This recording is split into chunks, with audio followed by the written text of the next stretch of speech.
We've heard a lot this week about Confederate monuments and white supremacy. For some context on what all of this means, let's focus on the story behind just one major monument in Dallas, the one that honors General Robert E. Lee. So here's the question.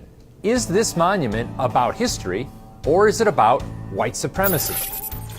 For answers, we'll examine the historical record from around the time the Lee Monument was built, and hear from Michael Phillips, an historian at Collin College. He's an expert on the history of race relations in Texas, who wants Confederate monuments removed. This is a period of maximum white supremacist politics. The period when Lee statues went up was not right after the Civil War, like you might think, but 70 years after the war, in 1936. At that time, blacks in Texas were kept from voting because of poll taxes that many were too poor to pay.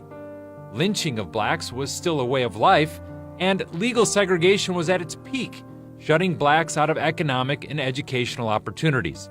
And Phillips says there's one more thing you need to know about the time leading up to this period. Dallas is the epicenter of what? The Ku Klux Klan. Dallas is the epicenter of the rebirth of the Ku Klux Klan. It has the largest national chapter. And as I said, the man who becomes the national leader of the Klan is a Dallas dentist.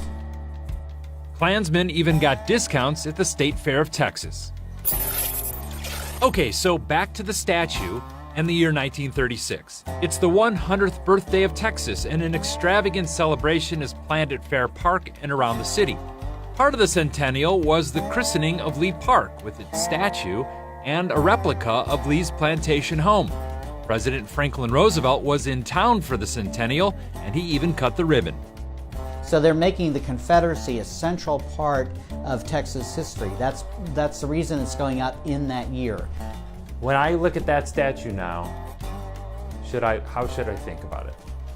You should think of it as a relic of a time when race relations were their most violent and most oppressive.